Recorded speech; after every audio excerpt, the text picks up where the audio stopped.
গাড়িটির আসলে কন্ডিশনটা যদি আমরা আপনাদেরকে দেখাতে চাই, আসলে ফিটনেস বিহীন গাড়ি এটা বলা চলে এবং এটা কিন্তু খুব বিপজ্জনক। ভাড়াগুলো ফেরত দিয়ে দেন।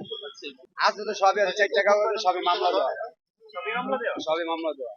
তাহলে আপনার মালিককে মালিক মালিকরা তো বেশিরভাগ গাড়িতে এরকম, আমরা কি করবো? আপনার মালিককে জানানো হয়? মালিককে জানানো হয়, মালিককে জানাইলেও মালিকের টাকা পয়সা রায়। মালিক কি বলে আপনাদের? মালিক তো বলে যে কাগজ ঠিক সব ঠিক করে বাই করবো, মালিকে তো ঠিক না করে কেন বের করা হয়? এই কাগজ তো ঠিক আছে, মামলা করা কাগজ মামলা সমাধান না হয়ে বের হতে মালিক অনুমতি দেয় কি? মালিকের পক্ষই তো, এটা আমাদের কিছু নয়। এটা তারা আমাদের গাড়ি না, যে আমাদের আমরা দেয় আমরা চালাই। ফিটনেস ছাড়া অথবা মামলা অবস্থায় গাড়ি বের করার অনুমতি মালিক দেয়? ফিটনেস আছে, আপনি দেখেন মামলা খাওয়া, মামলা খাওয়া গাড়ি অনুমতি দেয় মালিক। মালিক অনুমতি না, আপনার মামলার মামলা তো একটা তারিখ থাকে, ডেট থাকে। আমি তো একটাও খাইনি, এটা আগের কাগজ, মানে আগের ড্রাইভার গাড়ি আমি হবে আইছি বাইক থেকে আমি গাড়ি চালাই। 4টা মামলা খাওয়া, 4টা মামলা খাওয়া।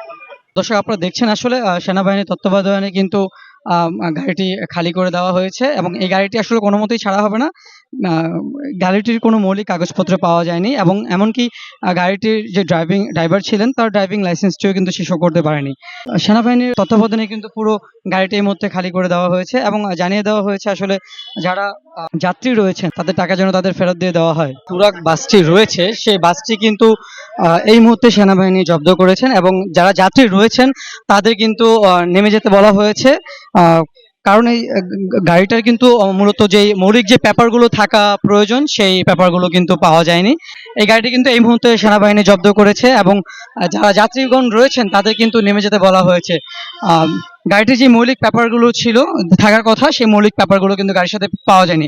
হ্যাঁ, পেছন থেকে গাড়ির নাম্বারটি আসলে স্পষ্ট দেখা যাচ্ছে, গাড়ির ঢাকা মেট্রো 118325 এই গাড়িটির আসলে কন্ডিশনটা যদি আমরা আপনাদেরকে দেখাতে চাই, আসলে ফিটনেস বিহীন গাড়ি এটা বলা চলে এবং এটা কিন্তু খুব বিপজ্জনক।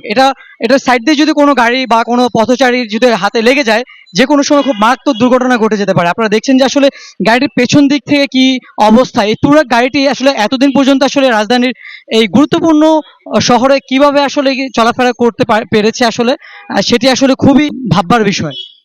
আপনারা দেখছেন আসলে শুধু এটাই নয়, টুরাক পরিবহনের অসংখ্য গাড়ি কিন্তু এই বেহাল অবস্থা এবং যার কারণেই কিন্তু আজকের এই অভিযানে সেনাবাহিনী কর্তৃক যে অভিযানটি রয়েছে সেটি কিন্তু আপনারা দেখছেন যে টুরাক বাসটিকে জব্দ করা হয়েছে এবং যেই যাত্রীরা রয়েছে তাদেরকে কিন্তু নামিয়ে দিয়ে তাদের যে ভাড়াটি কাঙ্ক্ষিত ভাড়া কিন্তু ফেরত দিতে বলা হয়েছে এবং আপনারা দেখছেন আসলে যাত্রীরা নেমে যাচ্ছে।